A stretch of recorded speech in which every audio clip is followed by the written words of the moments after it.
बच्चों, अगर मैं आपसे कहूँ कि आपके घर की खिड़की, घड़ी की सुइयाँ, सड़क और यहाँ तक कि आपकी किताब का कोना भी मैथ्स की एक सीक्रेट लैंग्वेज बोलते हैं, तो क्या आप मानोगे? इन सभी जगहों पर हमें लाइंस और एंगल्स दिखाई देते हैं। लेकिन सवाल है, लाइन क्या होती है, एंगल बनता कैसे है और क्या हर दो लाइन से एंगल बनता है? आज के चैप्टर 2 में हम इन सारे सवालों के जवाब बहुत आसान तरीके से जानेंगे। लाइंस एंड एंगल्स का ये मैथ्स का सीक्रेट आखिर है क्या?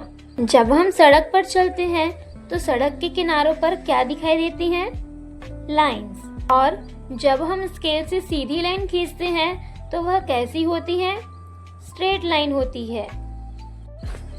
अब जरा अपनी किताब का कोना देखो, वहाँ दो लाइंस एक जगह मिल रही है। जब दो लाइंस एक दूसरे से मिलती है तो वहाँ क्या बन सकता है? एंगल। तो बच्चों, आज से हम ज्योमेट्री की एक बहुत इंटरेस्टिंग जर्नी शुरू करने वाले हैं, जहाँ हम सीखेंगे कि लाइंस कैसी होती हैं, वे कैसे मिलती हैं और उनके मिलने से एंगल्स कैसे बनते हैं। हम यह भी सीखेंगे कि हमारे आसपास कहाँ कहाँ लाइंस है और कहाँ कहाँ एंगल्स छिपे हुए हैं। तो तैयार हो जाओ बच्चों, आज हम सिर्फ लाइंस और एंगल्स पढ़ेंगे नहीं, बल्कि अपने आसपास उन्हें पहचानना भी सीखेंगे। Chapter 2 lines and angles. बच्चों, आप सभी ने खेल का मैदान देखा है। जैसे कबड्डी के मैदान में अलग अलग लाइनें बनी होती हैं। इन लाइनों की मदद से हमें पता चलता है कि खिलाड़ी कहाँ तक जा सकता है। मैदान बनाते समय भी ज्योमेट्री का इस्तेमाल होता है और ज्योमेट्री में हम मुख्य रूप से 3 चीजें सीखते हैं। First point, second line, third plane. तो फर्स्ट हम पॉइंट को समझेंगे। मान लो बोर्ड पर मैंने एक छोटा सा डॉट बनाया। यह क्या है? पॉइंट। पॉइंट यानी एक निश्चित जगह बताने वाला छोटा बिंदु होता है। देन अब हम लाइन समझेंगे। बच्चों, यह क्या है? यह लाइन है। लाइन एक सीधी रेखा होती है जो दोनों दिशाओं में आगे बढ़ती जाती है। स्केल से एक सीधी लाइन खींचा जा सकता है। थर्ड है प्लेन यानी समतल। अब एक किताब देखते हैं। यह पूरा सपाट हिस्सा क्या दिखा रहा है? इसे हम प्लेन यानी समतल की तरह समझ सकते हैं, यानी एक सपाट सतह जिस पर हम आकृतियां और रेखाएं बना सकते हैं। इस कबड्डी के मैदान में बहुत सारी लाइंस दिखाई दे रही हैं। बीच की लाइन यानी सेंटर लाइन, किनारे की लाइन यानी बाउंड्री या फिर लिमिट लाइन, थर्ड है बोनस लाइन, फोर्थ है मैदान का पूरे सपाट हिस्सा जिसे हम प्लेन कहते हैं। इसलिए कबड्डी के मैदान भी हमें ज्योमेट्री समझने में हेल्प करता है। एक छोटा डॉट पॉइंट कहलाता है, सीधी रेखा को लाइन कहते हैं और सपाट सतह को हम प्लेन कहते हैं। पॉइंट। अगर मैं कागज पर पेंसिल से सिर्फ एक छोटा सा निशान लगाऊं तो उसे क्या कहेंगे? इस छोटे से निशान को ज्योमेट्री में पॉइंट यानी बिंदु कहते हैं। कागज पर पेंसिल की नोक से एक छोटा सा निशान लगाओ, यह निशान पॉइंट यानी बिंदु कहलाता है। A point is a mark made by a sharp pencil. अब हम पॉइंट की विशेषता देखेंगे। पॉइंट में क्या क्या विशेषताएं पाई जाती हैं? A point has no length, wide और थिकनेस, यानी पॉइंट की लंबाई नहीं होती है, पॉइंट की चौड़ाई नहीं होती और पॉइंट की मोटाई नहीं होती। हम केवल उसे एक निशान से देखते हैं। बच्चों, क्या पॉइंट को हम बड़ा या छोटा कर सकते हैं? असल में पॉइंट का कोई आकार नहीं होता, हम उसे केवल समझाने के लिए एक छोटा सा निशान बनाते हैं। अब हम पॉइंट को नाम कैसे देते हैं सीखेंगे। पॉइंट को इंग्लिश के कैपिटल लेटर से नाम दिया जाता है, जैसे कि पॉइंट P, पॉइंट Q और पॉइंट R।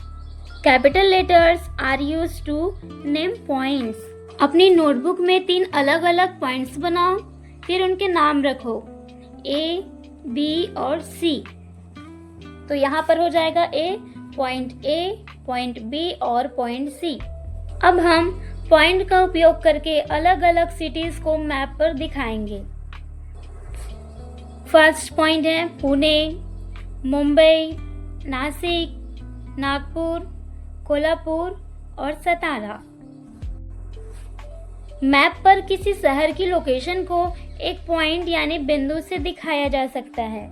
मैप में पुणे की लोकेशन कहाँ पर है बच्चों? यहाँ पर पुणे की लोकेशन है, इसे हम एक पॉइंट से इंडिकेट कर सकते हैं। Point is equal to location का छोटा निशान। पॉइंट किसी जगह की लोकेशन को दिखा सकता है।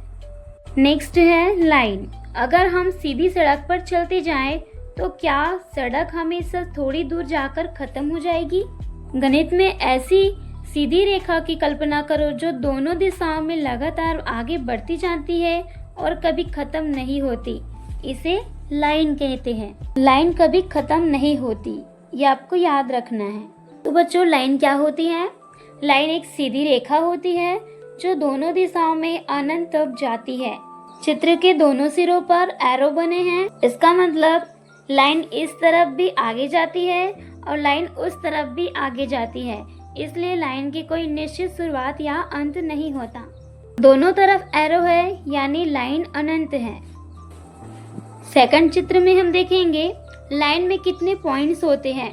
चित्र में ई और डी दो पॉइंट्स दिखाई दे रहे हैं। क्या इस लाइन पर केवल ई और डी ही पॉइंट्स है? नहीं, इस लाइन पर हम अनगिनत यानी इनफिनिट पॉइंट्स ले सकते हैं। मान लीजिए हम ई और डी के बीच एक नया पॉइंट बना दें, फिर उसके बीच एक और पॉइंट बना सकते हैं। इसलिए एक लाइन पर अनंत पॉइंट्स होते हैं, यानी लाइन अनंत है तो पॉइंट्स भी अनंत होंगे। देन थर्ड चित्र में हम देखते हैं लाइन का नाम कैसे रखते हैं। अब इस चित्र में ई और डी को देखें। लाइन का नाम किसी भी दो पॉइंट्स के नाम से रखा जा सकता है, इसलिए इस लाइन का नाम है लाइन ई डी, लेकिन हम पॉइंट्स को उल्टे क्रम में भी लिख सकते हैं, यानी लाइन डी ई भी लिख सकते हैं। Line E D is equal to line D E भी होता है। दोनों एक ही लाइन को दर्शाते हैं। क्या लाइन को एक अक्षर से भी नाम दे सकते हैं? हाँ, चित्र के नीचे एक लाइन को एम नाम दिया गया है, इसलिए हम इसे लाइन एम भी कह सकते हैं। इसी तरह लाइन को किसी छोटे इंग्लिश लेटर से भी नाम से दर्शाया जा सकता है, जैसे कि एम, एन, ए और बी। तो इसमें आपको याद रखना है लाइन दोनों तरफ जाती है, दोनों तरफ एरो होते हैं, लाइन पर अनंत पॉइंट्स होते हैं और किसी भी पॉइंट से लाइन का नाम रख सकते हैं। नेक्स्ट हम पढ़ेंगे कॉलिनियर और नॉन कॉलिनियर पॉइंट्स। अगर मेरे पास सिर्फ एक पॉइंट है तो उसके बीच से कितनी लाइंस बना सकती हूँ? बहुत सारी, यानी अनंत लाइंस। अगर दो पॉइंट्स हो और दोनों पॉइंट से होकर लाइन बनानी हो तो कितनी लाइंस बनेगी? सिर्फ एक लाइन। अब यही सबसे महत्वपूर्ण बात है, दो अलग अलग पॉइंट्स को मिलाने के लिए केवल एक ही सीधी लाइन होती है। अब दो पॉइंट्स लेते हैं ए और बी। इन दोनों पॉइंट से होकर एक सीधी लाइन खींचेंगे। क्या दूसरी कोई अलग सीधी लाइन भी ए और बी दोनों से होकर जा सकती है? नहीं, दो पॉइंट से केवल एक लाइन गुजरती है। अब आते हैं 3 पॉइंट्स पर, और यही से कॉलिनियर और नॉन कॉलिनियर शुरू होता है। अब हम 3 पॉइंट्स लेंगे। देखते हैं क्या एक ही लाइन तीनों पॉइंट से होकर गुजर सकती है। यहाँ पर 2 पोजीशन होती है। फर्स्ट हम देखेंगे कॉलिनियर पॉइंट्स। चित्र में सरिता के पॉइंट्स देखिए, पॉइंट ए, पॉइंट बी और पॉइंट सी। तीनों पॉइंट्स एक ही सीधी लाइन पर है। हम एक ही लाइन खींचकर तीनों पॉइंट से गुजार सकते हैं, इसलिए ए, बी और सी को कॉलिनियर पॉइंट्स कहते हैं। जो पॉइंट्स एक ही स्ट्रेट लाइन पर स्थित हो तो उन्हें हम कॉलिनियर पॉइंट्स कहते हैं। यानी collinear is equal to same line, यानी एक ही लाइन में कॉलिनियर होता है। अब हम सेकंड पोजीशन देखेंगे, नॉन कॉलिनियर पॉइंट्स। अब अफरोज के पॉइंट्स देखिए, पॉइंट P और पॉइंट Q। यहाँ P और Q और R एक ही सीधी लाइन पर नहीं है। यदि आप P और Q को मिलाएं तो R उस लाइन पर नहीं आएगा। इसलिए P, Q और R हैं non collinear points.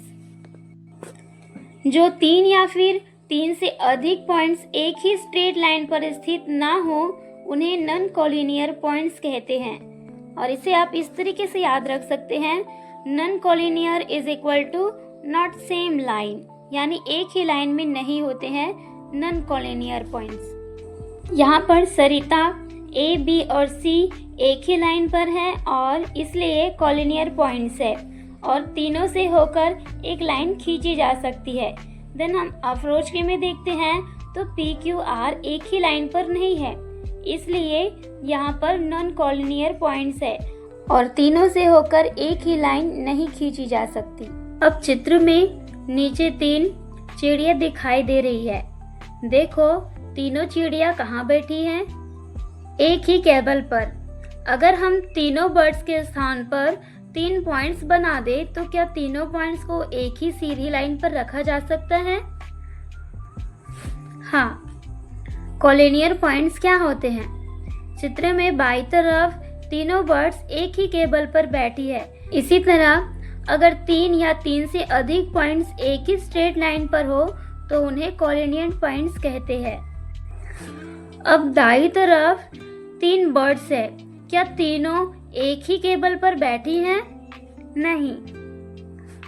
2 birds cable पर हैं लेकिन तीसरी बर्ड ऊपर उड़ रही है। तो क्या तीनों के पॉइंट्स को एक ही स्ट्रेट लाइन से जोड़ा जा सकता है? नहीं। इसलिए इन्हें नॉन कॉलिनियर पॉइंट्स कहते हैं। अगर एक ही स्ट्रेट लाइन 3 या फिर 3 से अधिक पॉइंट से होकर गुजरती है तो वे पॉइंट्स कॉलिनियर कहलाते हैं। इसके एग्जाम्पल के लिए है तीनों बर्ड्स एक ही केबल पर बैठी है। Second, non collinear points. अगर 3 या फिर 3 से अधिक पॉइंट से होकर एक ही स्ट्रेट लाइन नहीं गुजर सकती तो वे पॉइंट्स नॉन कॉलिनियर पॉइंट्स कहलाते हैं। एग्जाम्पल के लिए तीनों बर्ड्स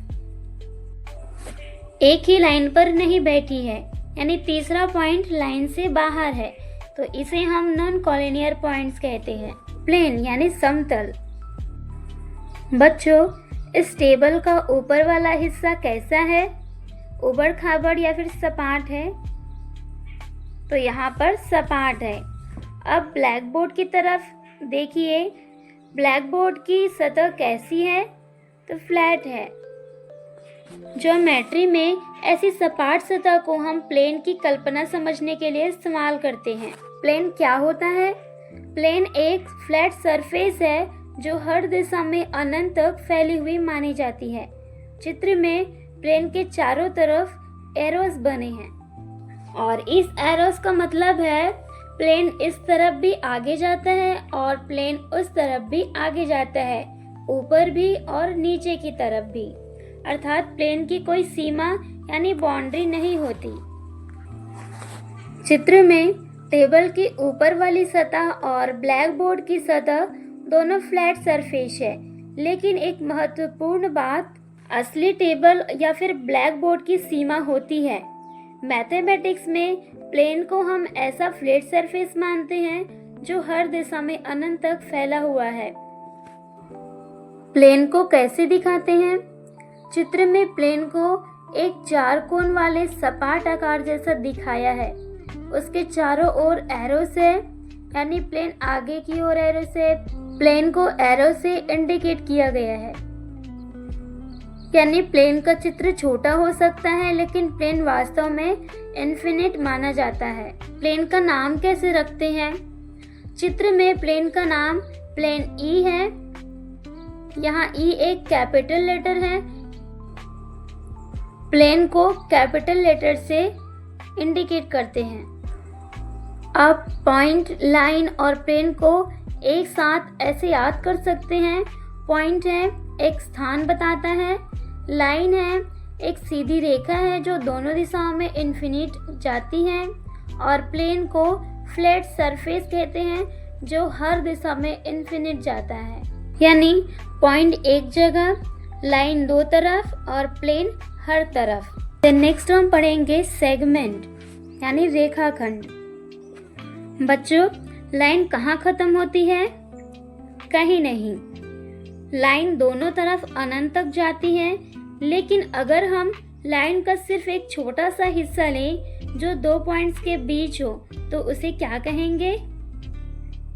लाइन सेगमेंट। सेगमेंट क्या होता है? चित्र में लाइन X पर दो पॉइंट्स है, पॉइंट P और पॉइंट Q। अब केवल P से Q तक का हिस्सा देखिए, यही हिस्सा लाइन सेगमेंट PQ कहलाता है। अर्थात लाइन का वह भाग जो दो पॉइंट्स के बीच सीमित हो लाइन सेगमेंट कहलाता है। यानी लाइन कभी खत्म नहीं होती, सेगमेंट दो पॉइंट्स पर खत्म होता है। सेगमेंट्स के दो एंड पॉइंट होते हैं। चित्र में यहाँ पर P और Q सेगमेंट के दोनों एंड पॉइंट्स है। क्यों? क्योंकि सेगमेंट्स P से शुरू होता है और Q पर खत्म होता है, इसलिए P और Q is equal to end points है। सेगमेंट का नाम कैसे लिखते हैं? अगर एंड पॉइंट्स P और Q है तो सेगमेंट का नाम सेगमेंट PQ होगा या सेगमेंट QP दोनों सही हैं। इसे छोटा लिख सकते हैं सेगमेंट PQ या फिर सेगमेंट QP। अब चित्र के दाईं तरफ वाला एग्जाम्पल हम देखेंगे। मान लीजिए A इज इक्वल टू घर है और B is equal to school है। अब A से B तक जाने के कई रास्ते हो सकते हैं। रूट 1 घुमावदार, रूट 2 सीधा और रूट 3 टेढ़ा मेढ़ा और रूट 4 घुमावदार। इनमें से सबसे छोटा रास्ता कौन सा है? रूट 2, क्योंकि रूट 2 सीधा रास्ता है और यही सेगमेंट की खास बात है। चित्र में A और B को सीधे जोड़ने वाला रास्ता यानी लाइन सेगमेंट AB है, इसलिए दो पॉइंट्स के बीच सबसे छोटा सीधा रास्ता लाइन सेगमेंट होता है। नेक्स्ट हम पढ़ेंगे रेज। सुबह सूरज की रोशनी किस दिशा में आती हुई दिखाई देती है? सूरज से हमारी तरफ। अब टॉर्च को देखो, टॉर्च की रोशनी कहाँ से शुरू होती है? तो टॉर्च की रोशनी आगे वाले हिस्से से शुरू होती है। जहाँ से रोशनी शुरू होती है वहाँ एक स्टार्टिंग पॉइंट मान सकते हैं और उसके बाद रोशनी आगे की दिशा में जाती है। रे क्या होती है? रे लाइन का वह भाग है जो एक पॉइंट से शुरू होकर केवल एक ही दिशा में अनंत तक जाती है। चित्र में यहाँ A से रेस शुरू हो रही है, इसलिए A स्टार्टिंग पॉइंट है और एरो जिस दिशा में है रे उसी दिशा में आगे बढ़ती जाएगी, यानी B रे पर मौजूद एक पॉइंट है।